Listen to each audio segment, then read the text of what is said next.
de manera que vamos a darle la palabra al doctor Manuel Guzmán para que nos ponga en conocimiento de algunos aspectos que probablemente muchos conocemos y otros no conocemos en relación a la vida tanto humana como profesional del doctor José Gregorio Hernández. Adelante, Manuel. Gracias, Pedro. Buenas tardes. Y vamos a compartir la pantalla. Bueno, buenas tardes. De verdad, un honor muy grande estar en este conversatorio. Le doy las gracias a la Arquidiócesis de Valencia por esta amable invitación, al gran amigo Pedro Escalona, al padre Edwin y a los que han hecho posible este tiempo.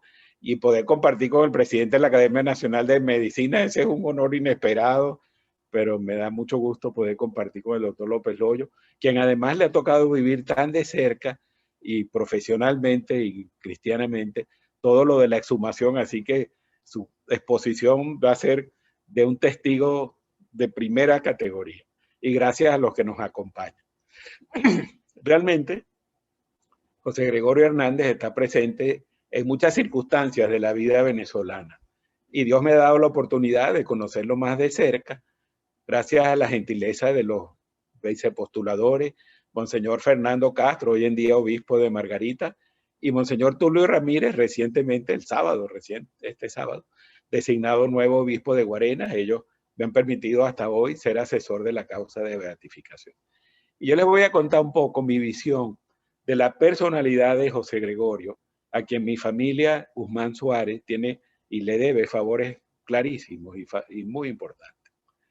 Realmente José Gregorio está muy en la vida de los venezolanos.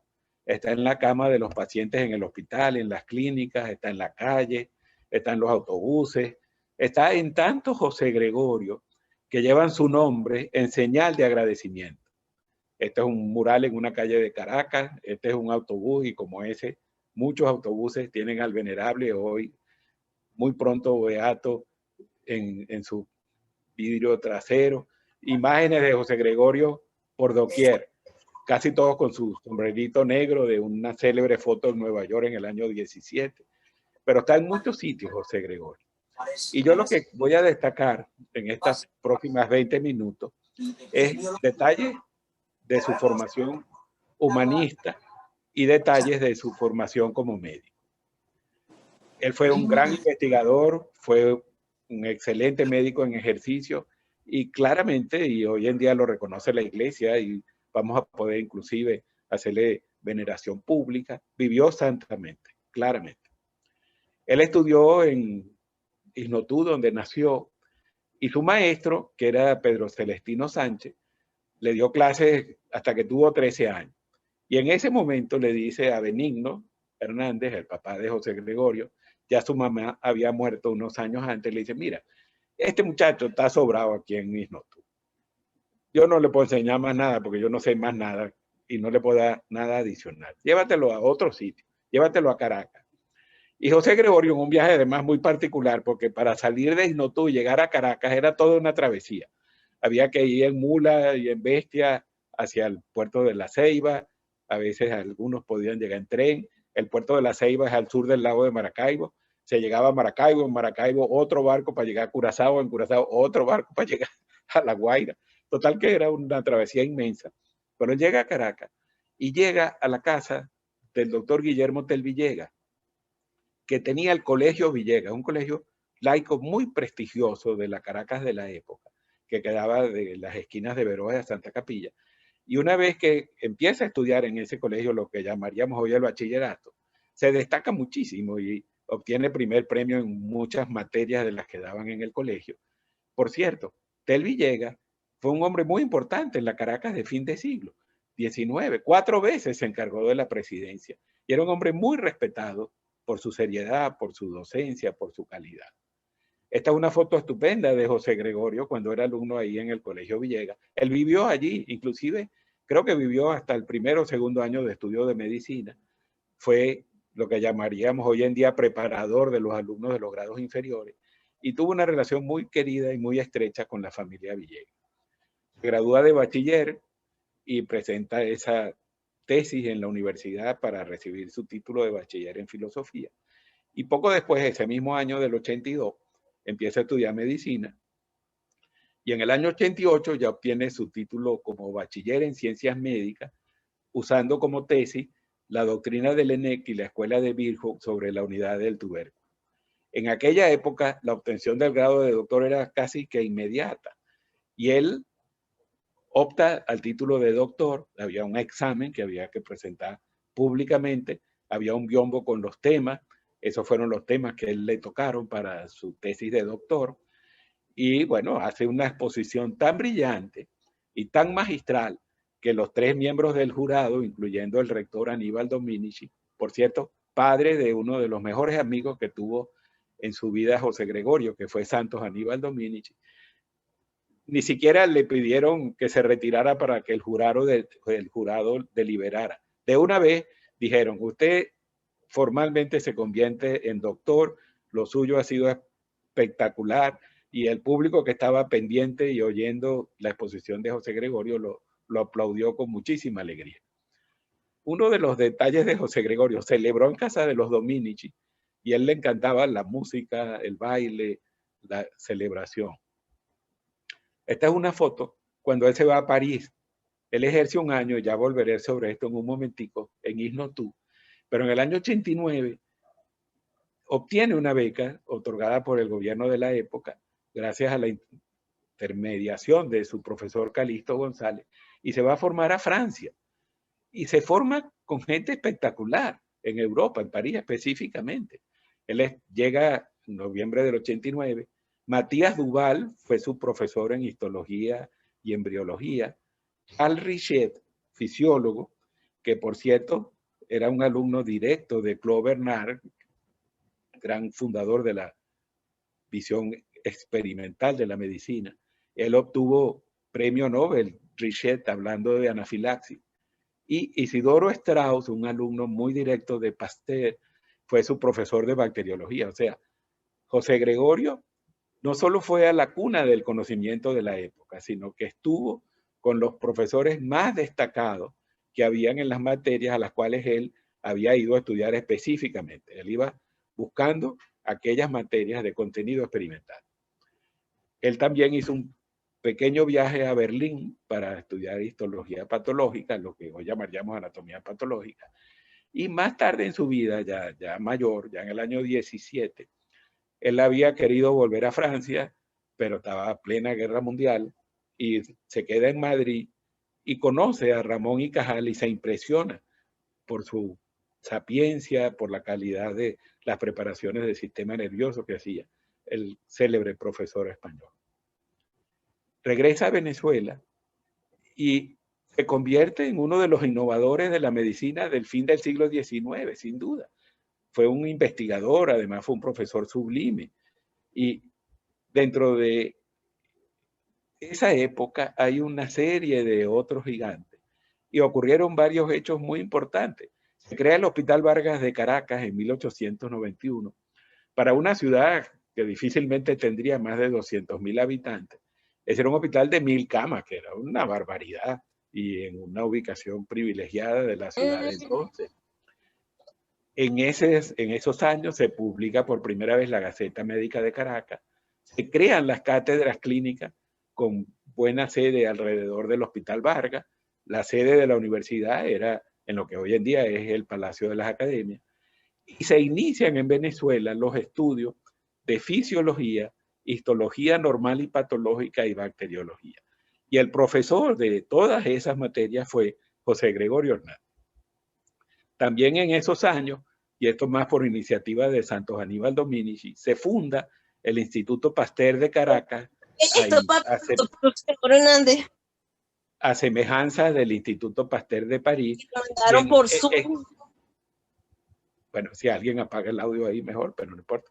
El Instituto Pasteur de Caracas era el sitio donde se hacía la toxina antidiftérica en Venezuela, en una época en que difteria estaba y lamentablemente difteria volvió a Venezuela. En el año 4, empezando el siglo XX, se crea la Academia Nacional de Medicina. Y realmente fue una época de gigantes, de verdaderos gigantes. Con Racetti, con Pablo Acosta Ortiz, con Santos Aníbal Dominici, con Francisco Antonio Ríquez y otros, se inició el renacer de la medicina venezolana. Y fueron verdaderos héroes. Ahora en estos últimos años oímos de unos héroes que no son héroes y muy militarizadas las gestas y los logros, pero estos hombres hicieron Venezuela, mucho, y gente que lo sucedió. Un poco pensando en ustedes en Valencia, también en Valencia hubo importantes renovadores. El doctor Luis Pérez Carreño fue también fundador de la Academia Nacional de Medicina y ocupó el sillón 10º, él vivió hasta el 32. Su hijo, Miguel Pérez Carreño, usaba también los dos apellidos del padre, fue un cirujano destacadísimo y hay un hospital en Caracas, gran hospital que lleva el nombre del hijo de Luis Pérez Carreño. El doctor Guerra Méndez, Rafael Guerra Méndez, creo que sus hijos también conservaron los dos apellidos, que vivió hasta el 46, fundó el primer laboratorio de bacteriología de Valencia, en Valencia, en el Hospital Civil. Y el doctor Vizcarrondo, que no era nacido en Valencia, pero su ejercicio fue en Valencia, que vivió hasta el 28, se destacó muchísimo, no solo como médico, también como hombre de la vida social y política de la Valencia de la época. Y fue el primero en utilizar Salvarsan, que fue de las primeras drogas efectivas contra sífilis, y fue de los primeros en usar metina en Venezuela para tratamiento del absceso amibiano. José Gregorio, como les decía, fue el primer catedrático de fisiología experimental, histología, bacteriología. Y esa cátedra de bacteriología de la Central fue la primera en América Latina. Y ese mérito, y por años fue la única, ese mérito es de José Gregorio Hernández. Él se retira de la universidad en 1900, entre el 6 y el 9, decide hacerse sacerdote y es uno de sus primeros intentos en la Cartuja de Farneta en Italia, pero se separa en ese momento de la cátedra e inclusive pide su jubilación y se retira. Realmente ese laboratorio que fundó José Gregorio Hernández es el primer laboratorio científico de Venezuela. Aunque el Hospital Vargas se había abierto en el año 91, el laboratorio de José Gregorio Hernández no estuvo en el hospital, estuvo en la sede de la universidad, en lo que hoy es el Palacio de las Academias. Hay un libro muy lindo, entre otros coautores es el doctor López Loyo, la doctora Claudia de Suárez, que describe en detalle todo lo que se tuvo en ese laboratorio de José Gregorio, los equipos que trajo, los microscopios, los exámenes que hacía. Y lo que no se ha encontrado, y probablemente el doctor López Loyo lo pueda decir después, es exactamente el sitio donde estaba, porque no encuentran, parece que era en la planta baja de la parte posterior del patio trasero de la universidad, donde funcionó ese laboratorio de José Gregorio, donde además de hacer docencia, que era el motivo principal, se hacían exámenes y se hacían tesis de los estudiantes. Fue el representante por Venezuela en el primer Congreso Médico Panamericano en el año 85. Fue fundador de la Academia Nacional de Medicina en el sillón 28. Él en el año 9, cuando regresa de su primer intento de ser sacerdote, se reincorpora a las cátedras y además de las que ya ejercía, es profesor interino en patología interna y por 2 años se desempeña como profesor de anatomía patológica. O sea, no solo la gente que hace bacteriología y hace anatomía patológica y hace fisiología, todos tenemos en José Gregorio, sin duda, un precursor y un iniciador de alto valor. Fue el primer profesor de parasitología en la universidad desde agosto del año 1912. Fue un universitario a carta cabal, tanto que en el año 12 Gómez cierra la universidad. Y créanme que enfrentarse a Gómez no era nada sencillo. La Rotunda tenía sus puertas bien abiertas, y Puerto Cabello y tantos sí. Y él, en el año 12, escribe que ese cierre de la universidad era una injusticia grandísima, hasta una crueldad lo llamaba, porque muchos jóvenes de escasos recursos no podían aspirar a una carrera y era muy difícil que salieran airosos en otro oficio. Y era lamentable ver que muchas familias no iban a poder ver realizados sus sueños con ese cierre de la universidad. No solamente fue el primer profesor de bacteriología de Latinoamérica, sino también fue el autor del primer texto latinoamericano de bacteriología. Aunque yo no he tenido acceso al libro directo, he visto las obras completas de José Gregorio, que editó Fermín Vélez Boza hacia los años 70 en la Universidad Central. Y está una reproducción muy buena del texto de José Gregorio. Y todas las figuras de bacterias y de pruebas son a mano, dibujos hechos por José Gregorio. Lindo texto, realmente. Y él dice que él lo hace, y dice que es un pequeño trabajo que hacía para que sus alumnos tuvieran más fácil y grato el aprender. Y él decía que al escribir una obra científica, realmente estaba dándole un canto de alabanza a la gloria infinita de Dios, creador del universo. Él deja la docencia de nuevo porque se va esta vez a Roma a tratar de hacerse sacerdote en el Colegio Pío Latinoamericano, pero le da tuberculosis y sus profesores le dicen, mire, usted no va a aguantar el invierno aquí, devuélvase, vuelva a su país, trate de entrar en el seminario en Caracas. Su director espiritual era Monseñor Castro, un obispo espectacular de Venezuela, ya lo vamos a ver en una pintura. Pero al regresar, seguía cerrada la universidad. La universidad no se abre hasta 1922. Solamente se abrió en el 19 para recoger el cadáver de José Gregorio, que fue velado en lo que hoy es el salón principal del Palacio de las Academias. Pero estuvo cerrada hasta el 22. Pero cuando él llega en el 15, estaba abierta una escuela privada de medicina que inauguró Rasetti, y él se incorpora a dar clases allí. Y aunque no se abrió la universidad, pocos años después se abrió una escuela pública de medicina en lo que hoy en día es la Escuela Vargas, en ese sitio, en la esquina de San Lorenzo, en San José. Y como les decía, la universidad solo se abrió temporalmente para recibir el cadáver de José Gregorio. Esa promoción, por cierto, que empezó en la Escuela Privada de Medicina, fue espectacular.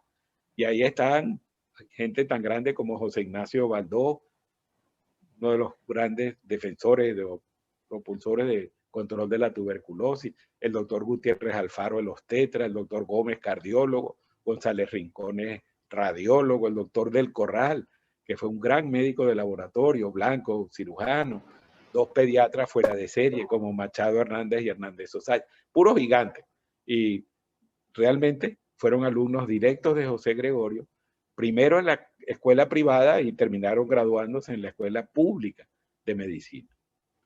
Realmente, siendo un tremendo investigador, tremendo docente, espectacular expositor, realmente lo que a él lo conecta con Venezuela, lo que conecta a José Gregorio con su pueblo, fue la forma como ejercía medicina.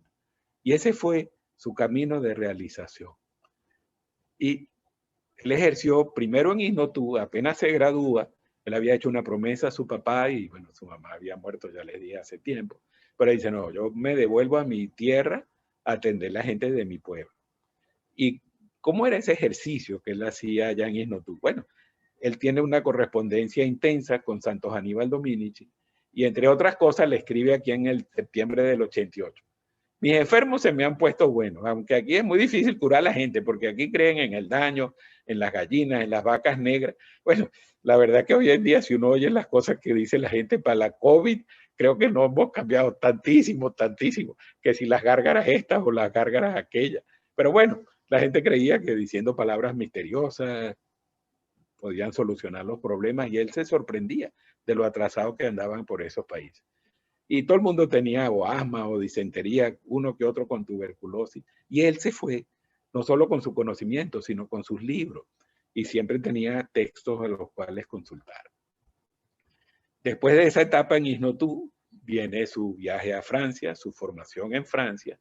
Regresa en el 91, incorporación plena a la universidad, pero también incorporación muy intensa al ejercicio médico. Se va a la Cartuja, regresa y otro tiempo de ejercicio.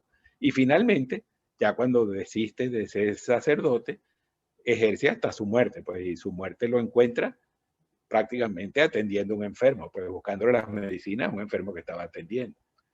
Pero fíjense lo que pensaba de él Rasetti, por ejemplo. La sociedad de Caracas, esto es cuando se va a la Cartuja, en el año 8, 7, 8. La sociedad de Caracas está de duelo, porque este médico, y ha ocupado un puesto preeminente en la profesión, es una pérdida para su cliente, a quienes salvó muchas veces la vida con su ciencia y su sagacidad clínica.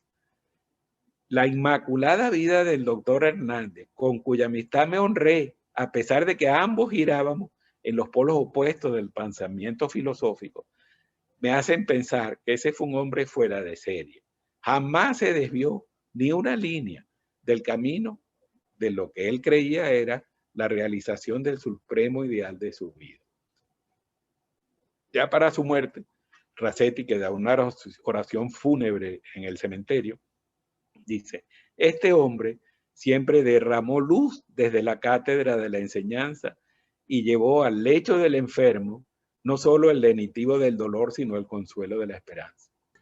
Insisto, desconocer lo que aportó a la ciencia, a la academia, el afecto del pueblo se derivó de su manera de ejercer medicina. Fue muy exitoso, acertado en sus diagnósticos, en sus recomendaciones terapéuticas, y muchos de sus colegas muchas veces le gustaba hacer junta médica con José Gregorio, que era buenísimo médico. Una vez le preguntan a José Gregorio, doctor Hernández, ¿y qué considera usted que es un buen médico? Un buen médico es el que cura a sus enfermos. Pues no se den mucho enredo. Él desde muy pronto de su ejercicio impuso su valimiento y tenía una clientela grandísima. Se llegaron a contar, les insisto, Caracas no más de 200,000 habitantes, y se han recogido más de 8,000 recetas escritas a mano de José Gregorio en las distintas farmacias de la época. O sea, él era el médico de los pobres, es verdad, pero no hacía distinción. Él atendía a los que le podía pagar. Y es más, yo creo que José Gregorio hizo su buen dinero, porque él sostenía a sus hermanos, sostenía a sus sobrinos, y cuando se fue de viaje dejó previsiones económicas para que en el tiempo que él estuviera fuera no le faltara nada a su gente. Y eso lo hizo no por herencia de su papá Benigno, lo hizo por su ejercicio honesto y correcto, cobrándole a quien podía pagar y exonerando y ayudando al que no podía pagar.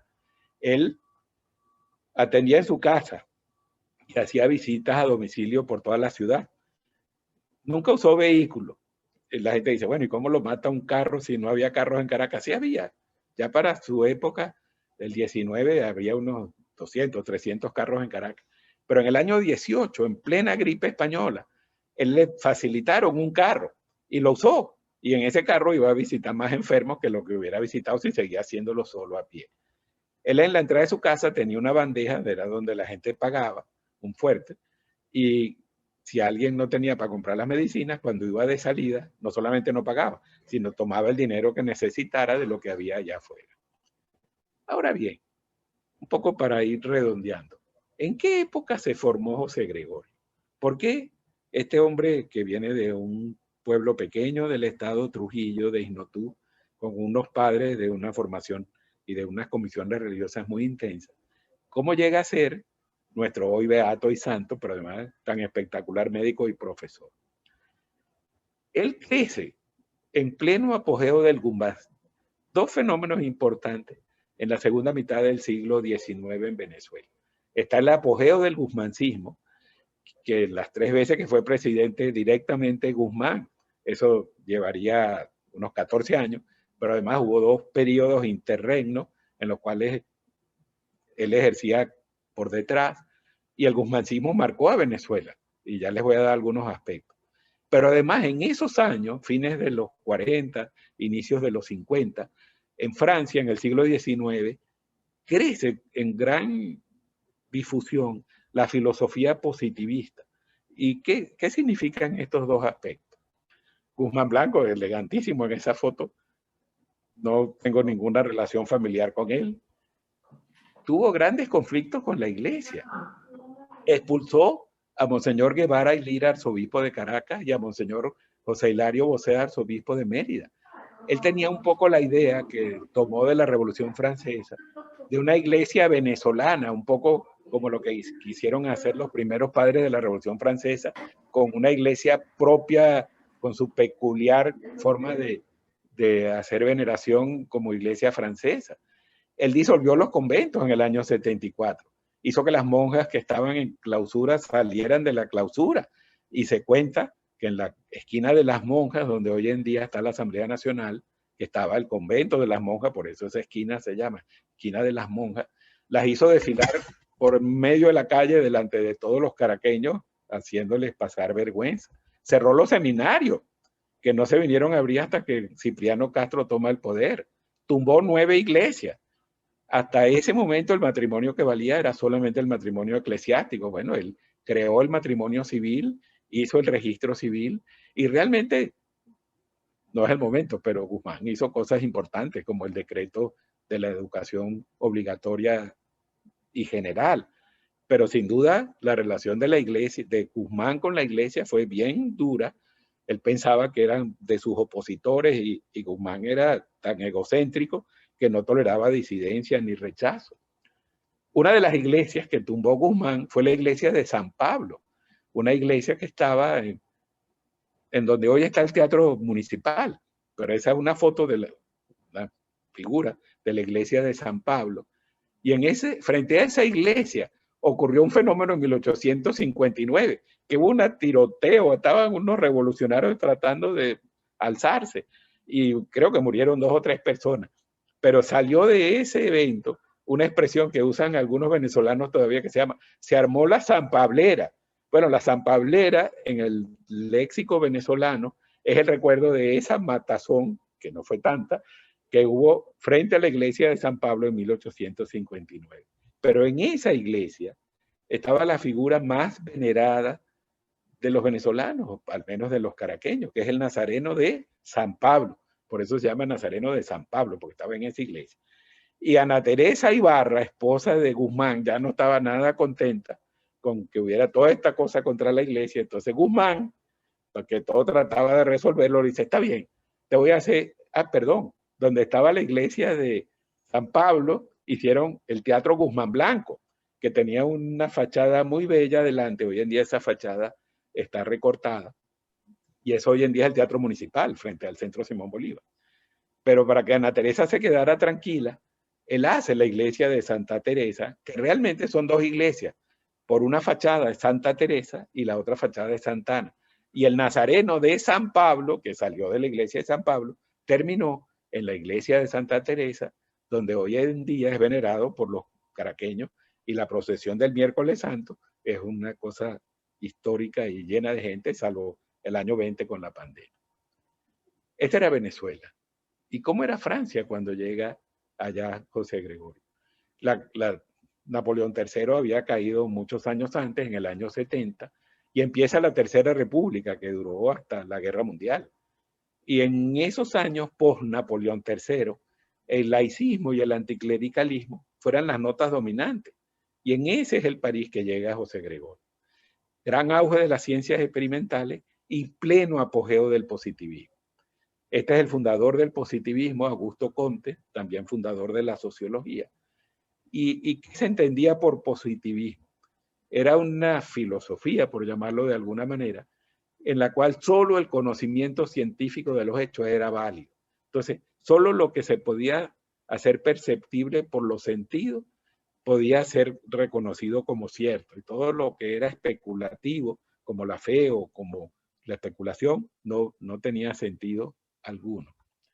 Y contra la libertad del pensamiento, que él pensaba de ahí había venido la anarquía de la revolución, él contraponía la ciencia positiva y él decía que alrededor de eso se podía edificar con orden y progreso. Y esto dio pie, curiosamente, a que el capitalismo se desarrollara y el industrialismo y todas esas cosas. Me llamó la atención que esa frase que usaba Comte está en la bandera de Brasil, orden y progreso. Realmente en Venezuela el positivismo tuvo 2 grandes exponentes desde el año 60, Adolfo Ernst y Rafael Villavicencio. Ernst fue un alemán que se vino a Venezuela, botánico, defensor de la teoría de la evolución de las especies, fundó la Sociedad de Ciencias Naturales, fue director de la Biblioteca Nacional, muy cercano a Guzmán Blanco. Fue el encargado de la gran exposición por el bicentenario, por los 100 años del nacimiento de Bolívar, y que fue una exposición célebre en Caracas y fue la primera vez que hubo luz eléctrica, etc. Él fue el desarrollador de toda esa gran exposición y bueno, influyó mucho en sus alumnos. Ya veremos cuál fue uno de sus alumnos más brillantes. Villavicencio, por otro lado, también pensaba, aunque era menos radical anticlerical, creo que era creyente, también fue de los que creía que todo debía ser explicado biológicamente. Este Adolfo Herb, Villavicencio, y según Arturo Uslar Pietri, el positivismo, con todo y que tuvo sus errores y sus aciertos, hizo mucho en Venezuela, en cambiar la conciencia nacional, el origen de nuestra sociología y nuestra novela. Probablemente el alumno más destacado de los positivistas venezolanos fue Rasetti, y Rasetti fue aventajadísimo y adoptó como suya las tesis de las corrientes evolucionistas, darwinistas, positivistas. Y eso lo llevó a aquella célebre polémica en la academia, en la cual él insistía que la academia diera como materia cierta y definitiva la evolución de las especies. Y él presionó tanto que logró que hubiera una votación en el cual el voto favorable fue 22 contra 4 en contra y 4 se abstuvieron. Y la opinión de José Gregorio fue esa que está allí señalada. Hay dos teorías, yo soy creacionista, pero además él opinaba que la academia no tenía por qué comprometerse con una hipótesis o con un principio de doctrina que a lo mejor más adelante era descalificado. Y los académicos con gran sabiduría aceptaron esa proposición, aceptaron la teoría de la evolución, pero dijeron, la academia no presta con su autoridad el carácter de una verdad indiscutible. Vamos a terminar hablando de su camino de santidad, que no es el tema hoy, pero no deja de admirar que este hombre de su tiempo, científico, profesor, médico, hombre de familia, buen amigo, fue siempre firme y constante en sus creencias, en su fe, en su convicción por una vida de trascendencia. Tuvo clarísimo que él, siendo médico, bueno, decir que esa era una vida ordinaria, un exabrupto, pero que en la vida corriente se podía llegar a la santidad. Y tanto que 2 veces trató ya de adulto de ser sacerdote. Y Juan Bautista Castro, su director espiritual, le dijo, José Gregorio, tu camino al cielo es a través de los enfermos y de tu vocación como profesor. Este es Juan Bautista Castro. Y por mucho que tuviera que hacer José Gregorio, todos los días iba a misa, comulgaba, pasaba grandes ratos frente al Santísimo Sacramento, tenía una devoción particular por la pasión, por María Santísima, rezaba el rosario, el ángelus, tenía un gran culto a San José y a Santa Teresa, leía sobre los santos, se hizo terciario franciscano. Y escribió, además del libro de bacteriología, un libro estupendo de filosofía, publicado en el año 12. Y fíjense qué curioso, con todo y las diferencias filosóficas, él le dedicó su libro de filosofía a Rasetti. Y decía, nadie puede vivir sin filosofía. Y yo que soy tan venezolano como todo, porque el alma de venezolano está llena de filosofía, yo también tengo la mía y aquí se las presento. Y esa filosofía, decía él, le hizo posible su vida, que estuvo rodeada de circunstancias muy, muy difíciles muchas veces. Y él decía, bueno, y si alguno piensa que no es solo filosofía, sino que esto es por la religión que recibí de mis padres, sí, tienen razón. Esa es la religión en la cual he vivido y en la que tengo la dulce y firme esperanza de morir. Y les respondo, todo es uno. Tan querido y reconocido de santo y de bueno y de querido era que murió en olor de santidad. Fue un duelo para la patria. El entierro y el velorio de José Gregorio fue un acto multitudinario. El pueblo lo llevó en hombros hasta el cementerio, que no era tan cerca, ya existía el cementerio general del sur. Antes el cementerio era ahí donde les enseñó en la iglesia de San Pablo. Pero bueno, lo llevaron a pie y eso que estaba lloviendo, salieron de la iglesia hasta el sur, de noche llegaron. Y toda Caracas estuvo ahí. Y Rómulo Gallegos, que era un joven escritor entonces, dice, detrás del féretro del doctor Hernández, todos experimentamos el deseo de ser buenos, porque no hubo a quien no ayudó en su dificultad, en su enfermedad, en lo que hizo falta. Pedro Manuel Arcaya, que fue un abogado eminente y llegó a ser ministro, le tocó el difícil trabajo de ser el abogado defensor de Fernando Bustamante, el hombre que atropelló a José Gregorio Hernández, que fue a un juicio por matar a José Gregorio. Y entre sus escritos, el doctor Arcaya decía, la muerte de este hombre fue una desgracia nacional, porque fue sabio, probo y caritativo, y porque era un ejemplo y un estímulo, y demostró cuán fecunda es en bienes la virtud para la vida interior de quien la cultiva y para la vida social de la comunidad a la que pertenece el hombre justo. Esta es la imagen que está usando la arquidiócesis como imagen de la beatificación esto lo tengo yo en mi casa, me lo regaló una de mis hijas, pero es una copia hecha por Edo, el caricaturista pintor venezolano. Hay una imagen en tamaño real en Wynwood, allá en Miami, y se ha hecho muy popular. Esta me gusta muchísimo a mí porque la hizo mi nieto Manuel Alfonso en Chile, dedicada a su papá, que su papá está fajadísimo atendiendo gente con COVID, y le hizo esta imagen espectacular. Ya está no está beatificado porque no ha habido el acto formal, pero Dios mediante, dice el cardenal Porras, que debe ser para abril, Dios quiera. Vamos a ver cómo va la pandemia. Pero aún antes de la formalidad, a los venezolanos les queda poca duda que él es su santo. Y la gente sencilla no necesita mucha explicación, ni mucho testimonio, ni mucho juicio, ni mucha documentación. Lo venera, lo respeta y le pide todo el tiempo. Y al Señor eso le gusta. Fíjense cómo Jesús, en un momento de radiante alegría, se dirige a su padre y le dice: Padre, te bendigo, porque has ocultado estas cosas a sabios e inteligentes y se las has revelado a los pequeños. Sí, Padre, porque eso es lo que tú querías, que los sencillos entiendan que tú y yo estamos unidos todo el tiempo. Este año, habían dicho de octubre a octubre, al final quedó de enero a enero, es el año del laicado venezolano. Y está dedicado a recorrer ese camino de mano de José Gregorio para impulsar el liderazgo de los laicos en la empresa del bien común. Y hago copia de estos textos de San José María. Sueño con muchedumbres de hijos de Dios, santificándose en su vida de ciudadanos corrientes, compartiendo afanes, ilusiones, esfuerzos con las demás criaturas. José Gregorio fue un hombre de su tiempo, ejemplo de santidad en la vida corriente.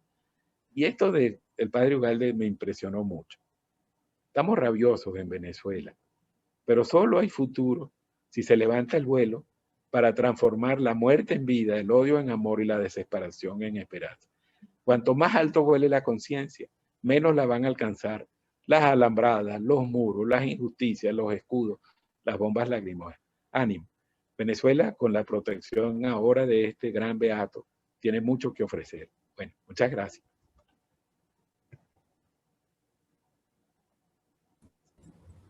Muchas gracias, Manuel, por ese recorrido que nos has dado en relación a la vida profesional de José Gregorio Hernández. Ahora también nos llena de orgullo y honor presentar al doctor Enrique López Loyo. El doctor Enrique López Loyo es un médico egresado de la Universidad Experimental Francisco de Miranda de Coro. Se hizo especialista en anatomía patológica. Actualmente también coordina los posgrados de anatomía patológica de la Universidad Central de Venezuela. Es doctor en ciencias médicas en la Universidad del Zulia.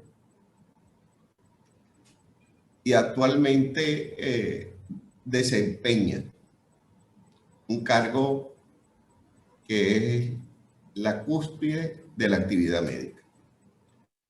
Él actualmente es el presidente de la Academia Nacional de Medicina y a la vez ha sido el director del equipo médico que se encargó de la exhumación de los restos del doctor José Gregorio Hernández. Bienvenido, doctor López Loyo. Muy buenas tardes. Buenas tardes, doctor Escalona. Gracias por la invitación a toda la Arquidiócesis de Valencia sobre la vida y obra de nuestro doctor José Gregorio Hernández. En esta tarde vamos a hacer una complementación de la información de soporte biográfico que nos ha presentado brillantemente el doctor Manuel Guzmán. Esta presentación tiene un carácter de relevancia en el sentido de haber estado en contacto con todo este proceso desde el mismo inicio, desde su planificación y atendiendo el llamado institucional, en este caso siendo patólogo con un entrenamiento básico en patología forense y además el feliz acontecimiento de estar presidiendo nuestra Academia Nacional de Medicina, de la cual José Gregorio fue miembro fundador y ostentó el sillón número 27 como fundador individuo de número. Esta feliz coincidencia sirvió para que, por invitación de su excelencia el cardenal Baltasar Porras, por intermediación de, para el momento, obispo auxiliar de Caracas, Monseñor Tulio Ramírez Padilla, nos reuniésemos luego de conocer también que desde principios del año 2020 había reuniones previas con equipos técnicos del área de funerarias de Caracas, básicamente el equipo de la funeraria Vallés, y en todo momento colaboró y puso realmente todo el corazón para salir adelante. Una vez nos encomiendan esta tarea, yo llamo a la doctora Ana Nóbrega, quien fue directora de la Medicatura Forense en la ciudad de Caracas, directora nacional del CENAMEF para patología forense, y nos reunimos y con su ayuda se pudo configurar un equipo multidisciplinario de patólogos forenses, antropólogos forenses e igualmente configurando un equipo técnico y científico de alta calidad. De allí se generó un informe inicial. Ese informe inicial partía de la historiografía del doctor José Gregorio Hernández, determinando que había, luego de su inhumación en 1919, se habían realizado 2 exhumaciones previas, a saber de 1929, en el momento en que se observaba mucho deterioro de la tumba original y fue trasladado a un panteón familiar donde se encontraba uno de sus hermanos.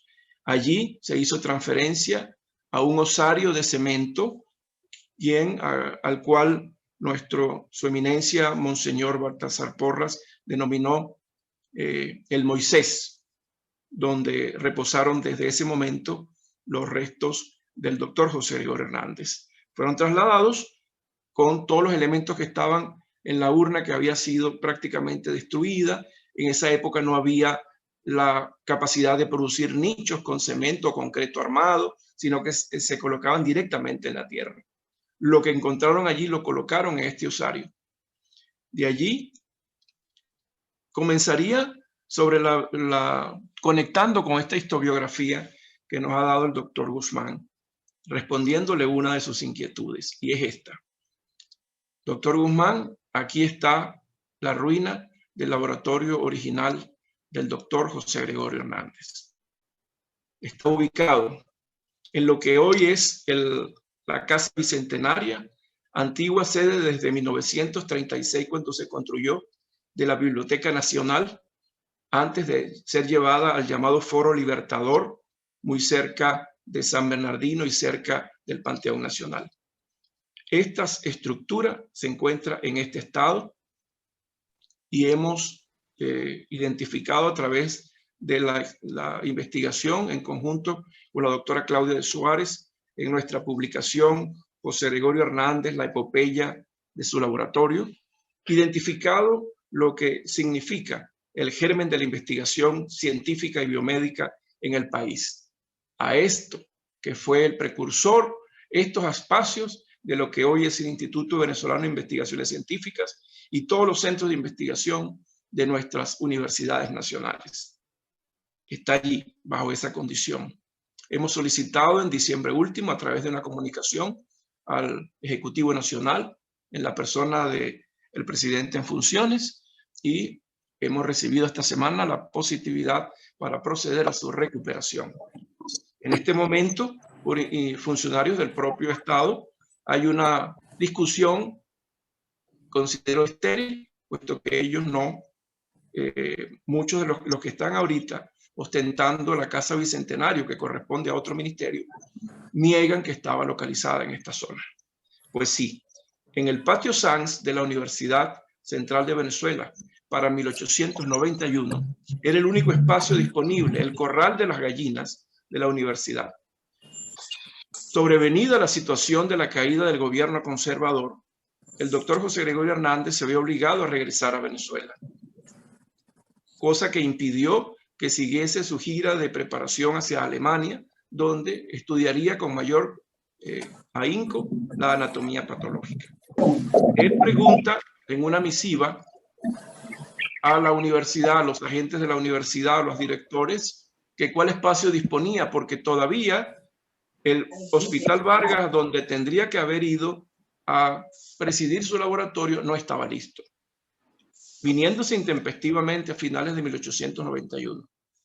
Le envían la disponibilidad de espacio con los metros y él en una esquela de papel hace un mapa donde reproduce exactamente el laboratorio de la Escuela de Medicina de París, en dos ambientes como lo que están viendo acá. La entrada que correspondía hacia el Palacio de las Academias, antigua sede en ese momento de la Universidad Central, estaba en la zona lateral de este espacio.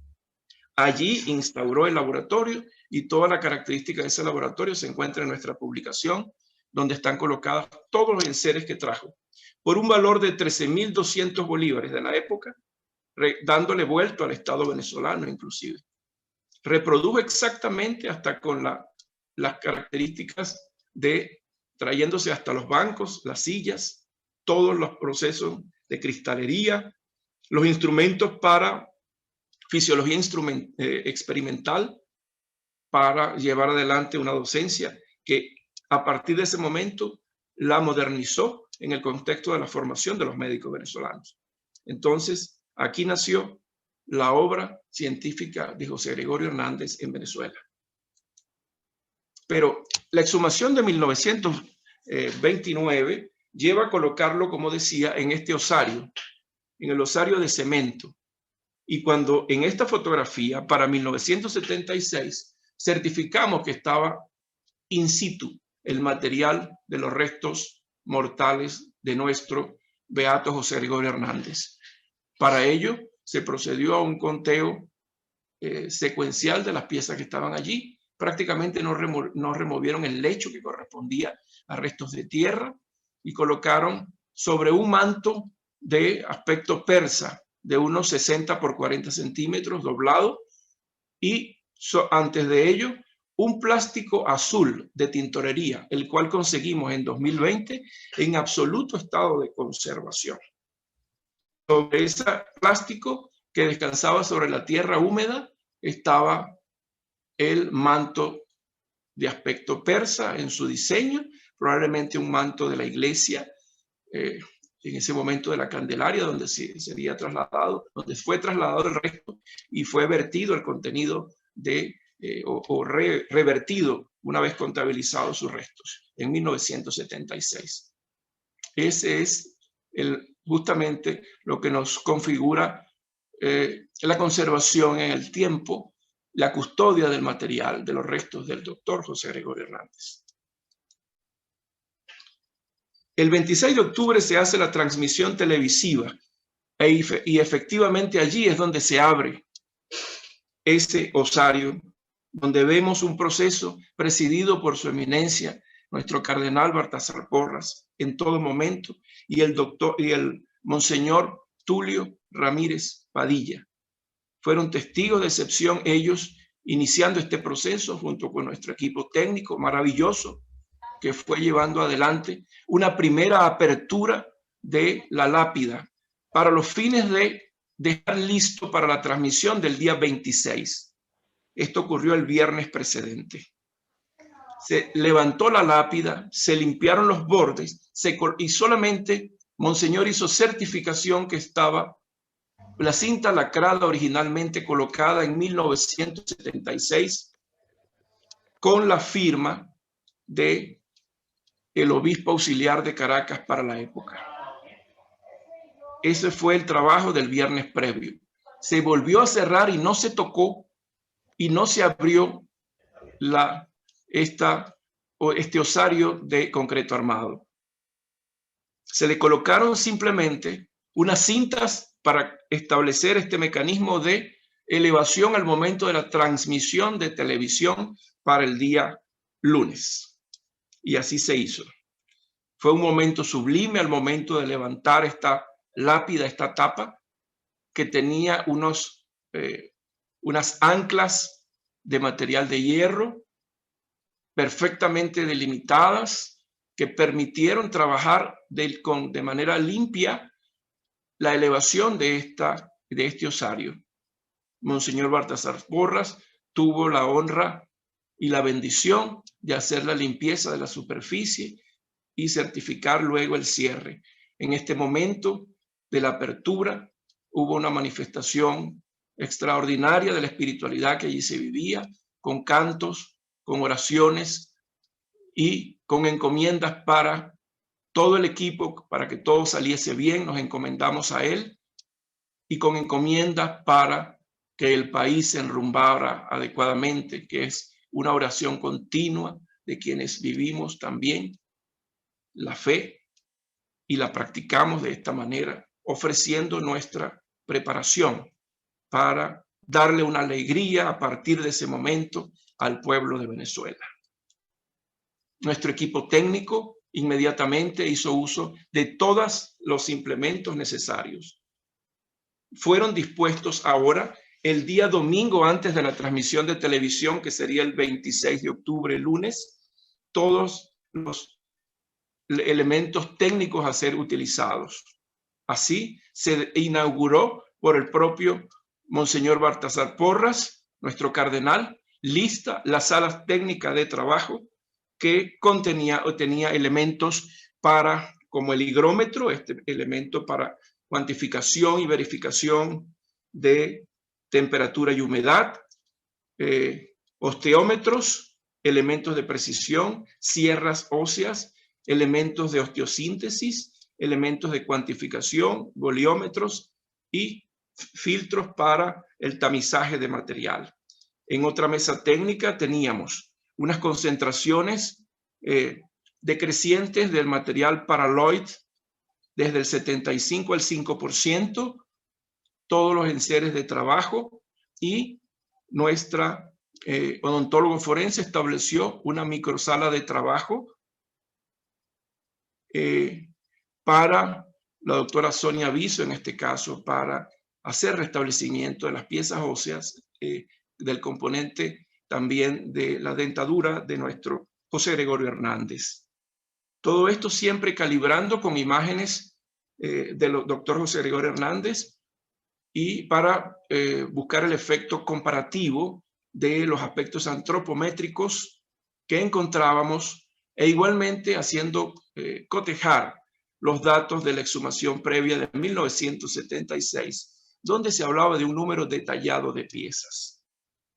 Hablo piezas óseas. Así comenzaba el día 26 de octubre, con una preparación previa desde el día domingo, el anda de traslado con toda la majestuosidad, con una iconografía sobre los angelitos negros, viendo la diversidad representada en esa hermosa anda para el traslado de los restos de nuestra gran catedral de la Candelaria, que se vistió verdaderamente de gala para este acto y para la transmisión televisiva. José Gregorio Hernández era el protagonista de este momento, que era un momento para regalar alegría al pueblo venezolano. Todo estaba listo. Comenzó el acto con la juramentación por parte del Tribunal Eclesiástico, presidido por el padre doctor Juan Carlos Silva Hunda. Procedimos a la juramentación del equipo y de este tribunal eclesiástico en la transmisión en vivo por televisión, estando todo listo, con el acompañamiento de todo el prelado de nuestra Santa Iglesia Católica, con la bendición apostólica de nuestro cardenal y además de nuestro obispo auxiliar de Caracas como vicepostulador de la causa. Fueron momentos sublimes muchos acompañados de nuestra familia, además sometidos a una restricción por la pandemia, cumpliendo con medidas de bioseguridad. La primera aproximación, encontrar aquel espacio que veíamos en la fotografía de 1976, donde fui uno de los que hizo el levantamiento inicial del componente óseo con la doctora Lourdes Pérez, jefe del equipo de antropología forense. Y este era el manto que estaba prácticamente destrozado, sobre el cual reposaban los huesos. Se comenzó a hacer una selección progresiva.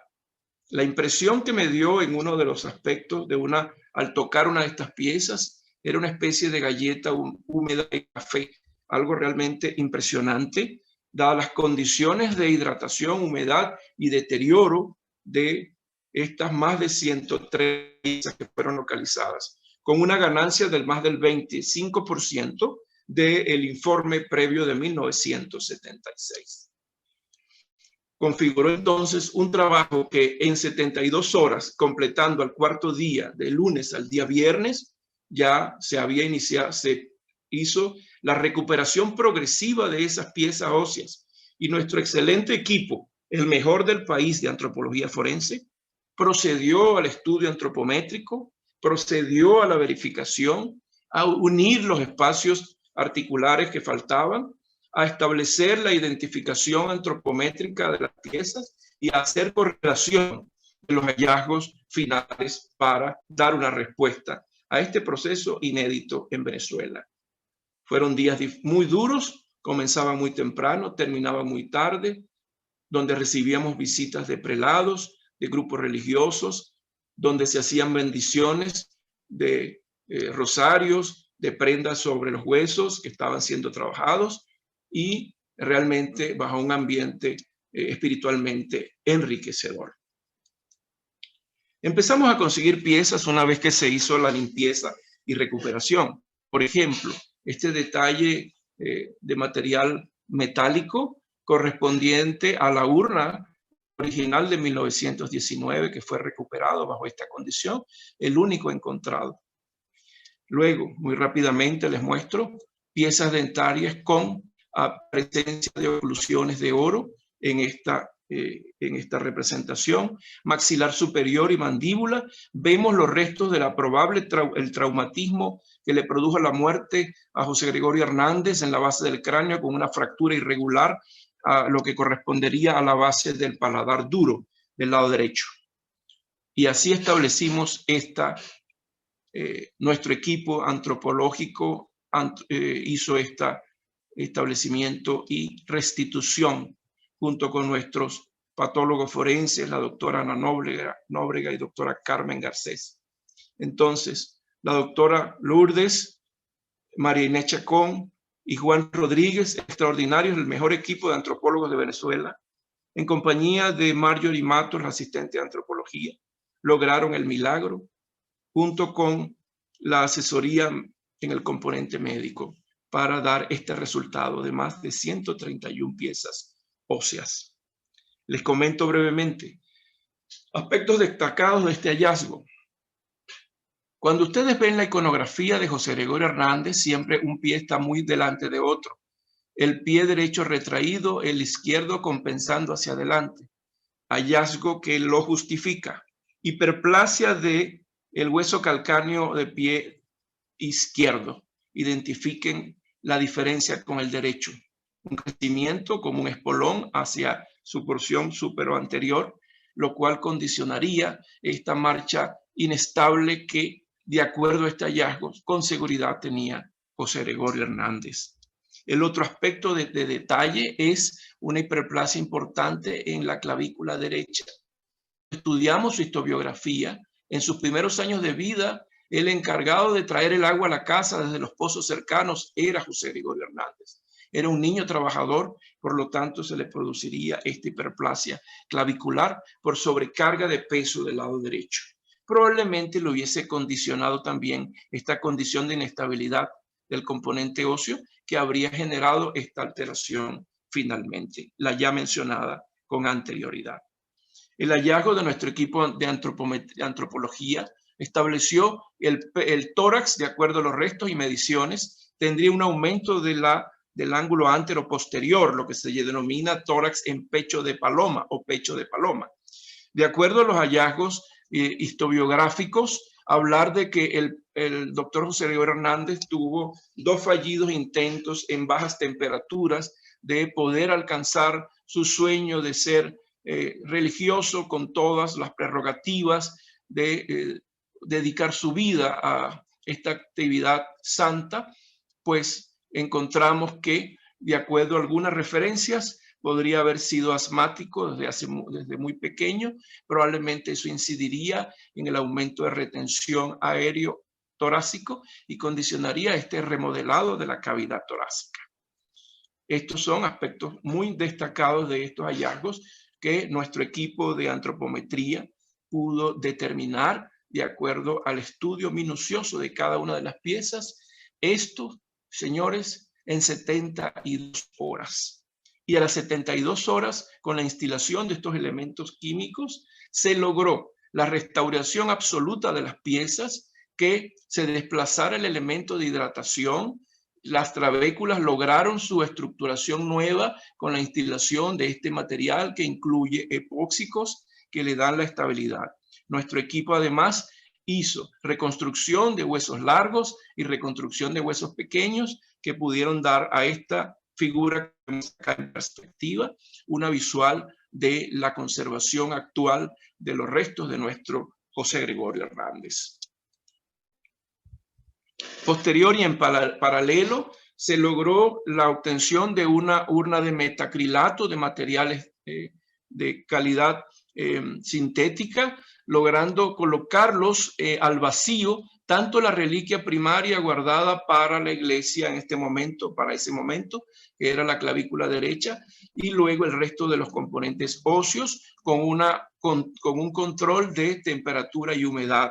Este acto, cuando le entregamos montado, digamos, la composición ósea que acabamos de ver anteriormente, estaba en presencia de su eminencia el cardenal Baltasar Porras y el vicepostulador, nuestro gran amigo y también guía espiritual, el doctor Monseñor Tulio Ramírez Padilla.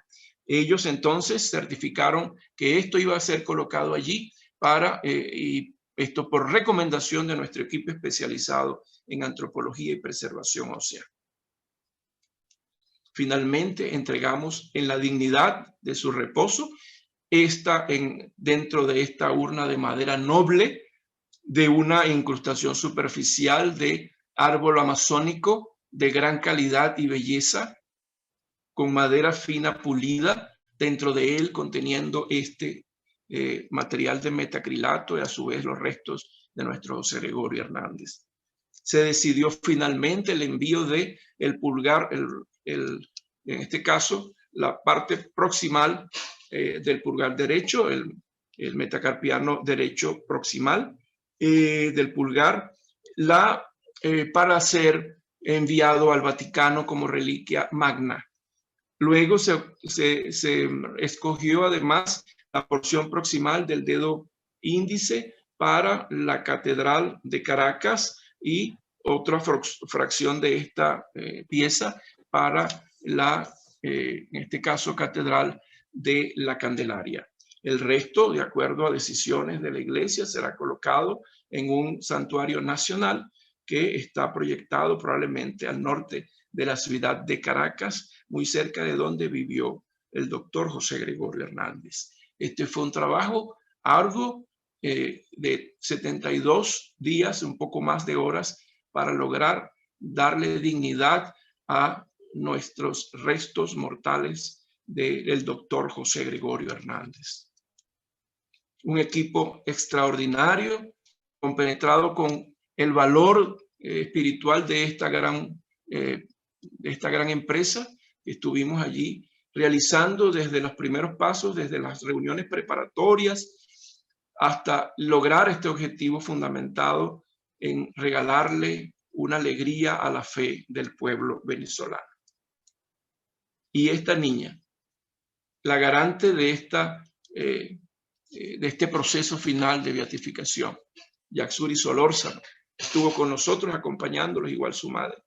Si me permiten, les relato lo que directamente me habló su madre sobre este proceso de Yaxuri Solórzano.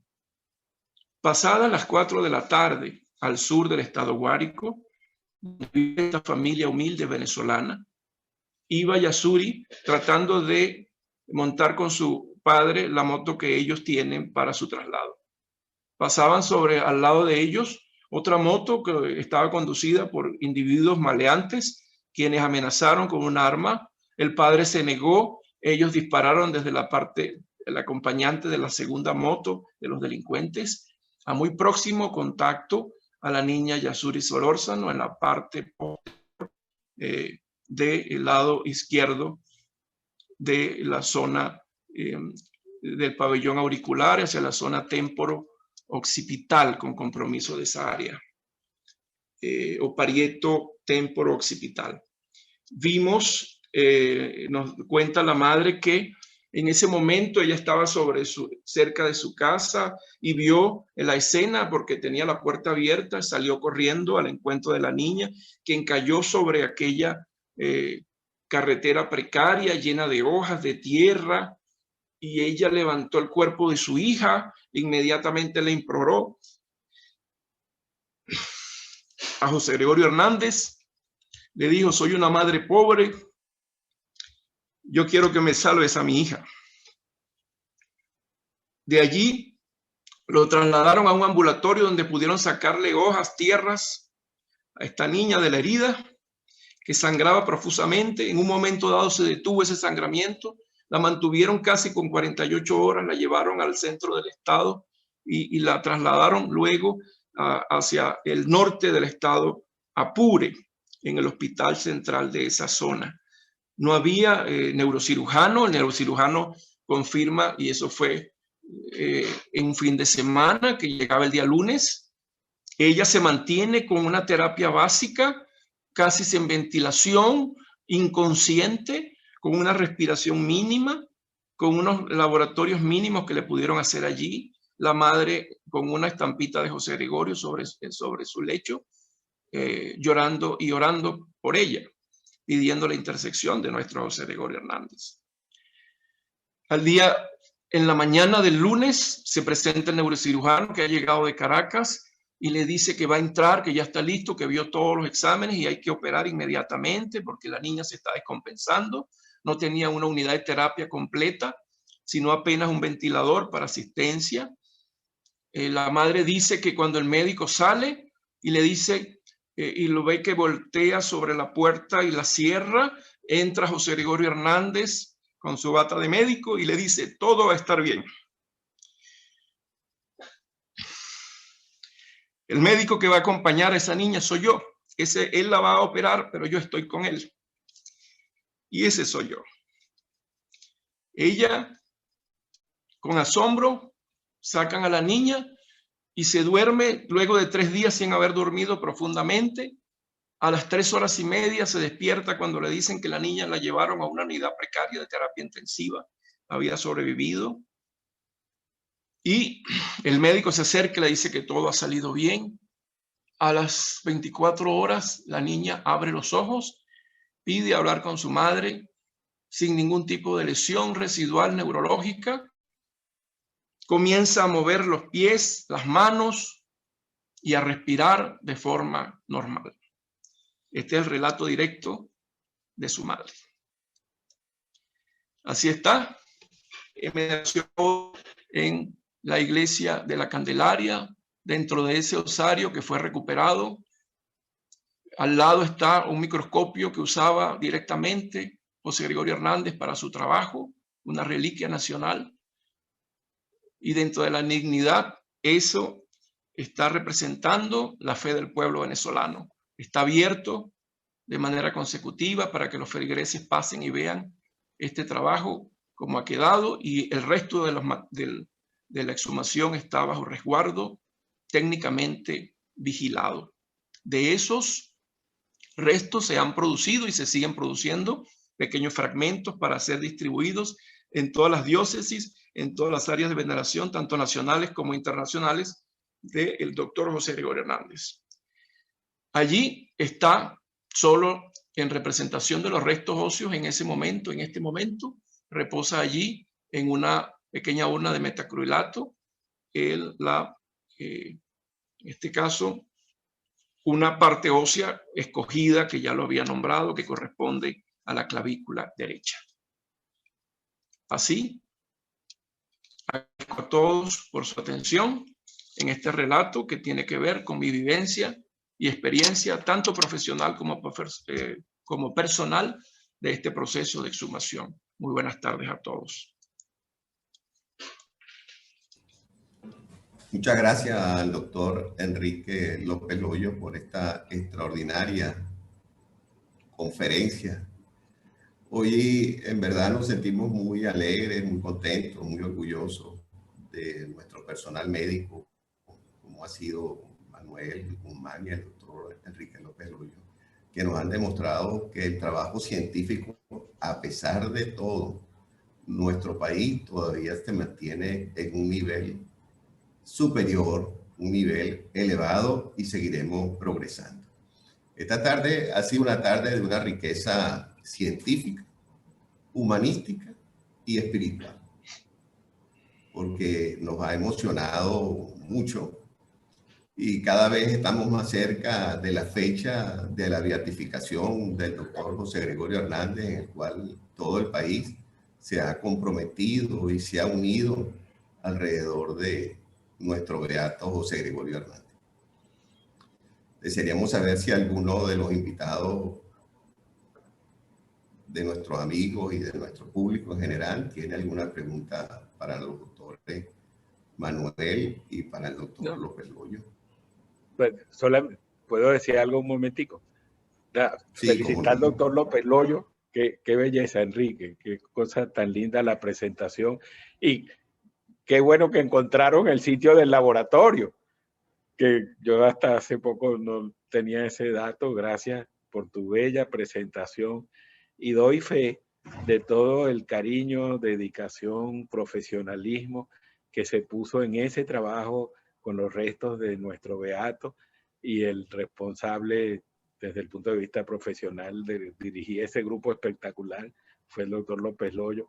Y de, como tú dices, podemos estar muy orgullosos de nuestra gente, de nuestros patólogos forenses, odontólogos forenses, toda esa gente que hizo un trabajo bellísimo. La gente de la funeraria Vallés, ¿verdad, Enrique? Que se portaron espectacularmente, sí, en todo el apoyo y en ese día de la exhumación con una elegancia, con una corrección. La verdad es que hemos vivido tiempos inolvidables, increíbles, y igual, vuelve la esperanza. Gracias, Enrique, por eso tan bello que hiciste.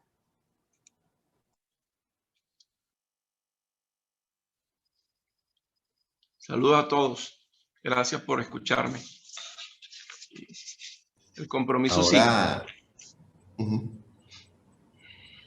Antes de concluir, quiero, en nombre de la comisión o la Comisión Arquidiocesana de Valencia, darle las gracias a todos ustedes por haber atendido nuestra llamada, en nombre de nuestro arzobispo Reinaldo del Prete Lizot, y nos va a despedir y nos va a concluir nuestro coordinador, que es el padre Edwin Ernesto Jiménez, que es el coordinador de la subcomisión pro beatificación de aquí de la ciudad de Valencia, que está integrada, por cierto, me permite nombrar los miembros: el padre Wilmer Molletones, que está convaleciente de un COVID severo y gracias a Dios ha ido progresando y mejorando; el padre Joel Núñez, el presbítero Ángel Romero Partida, y allí estamos 3 médicos: el doctor Alexis Riera, la doctora Isa Carrera y mi persona. Somos 3 médicos, los miembros del Comité Arquidiocesano de Beatificación de José Gregorio Hernández. Yo me voy a permitir despedirme para darle la palabra al doctor Edwin, no sin antes, en verdad, agradecerles de todo corazón al doctor Manuel Guzmán y al doctor Enrique López Loyo todos esos aportes que nos hicieron, tanto científicos como humanísticos, y en verdad que ha sido una tarde muy espiritual. Gracias a todos. Bien, muchas gracias, doctor Pedro, por el pase, y gracias a ambos, al doctor López Loyo y al doctor Guzmán, por tan generoso diálogo que hemos tenido el día de hoy. Ha sido espectacular, conmovedor ver tantos detalles, y qué bueno que se haya aprovechado este tiempo en medio de tantas ocupaciones que sé que tienen todos los médicos, sobre todo en estos días. Gracias por su valioso tiempo. A todos los que se han conectado a través de esta plataforma Zoom, después estaremos editando este video para hacerlo llegar a más personas que no pudieron estar por motivos de tiempo y circunstancias. Gracias también a todos los que participan desde el exterior. He visto entre los participantes algunos clérigos también que han estado pendientes de esto, y el doctor José Gregorio Hernández para nosotros es el venezolano ejemplar, y creo que digno de imitar, no solo por su generosidad con sus pacientes, sino también por su gran fe, por su esperanza, por su humildad, por su sencillez. Creo que en estos tiempos es lo que nosotros todos necesitamos, tener esperanza en poder cambiar nuestro país, en convertirnos también nosotros en nuevos doctores José Gregorio Hernández, cada quien desde su propio ambiente. Bueno, vamos a darle gracias también a la Virgen María, hoy día de la Virgen de Lourdes. Comentémonos a ella, recemos juntos un Ave María para honrar a nuestra Madre, también al cual el doctor supo querer y amar. Dios te salve María, llena eres de gracia, el Señor es contigo, bendita tú eres entre todas las mujeres, y bendito es el fruto de tu vientre, Jesús. Santa María, Madre de Dios, ruega por nosotros los pecadores, ahora y en la hora de nuestra muerte. Amén. Amén. Muchísimas gracias a todos, y que el Señor nos bendiga en el nombre del Padre, del Hijo y del Espíritu Santo.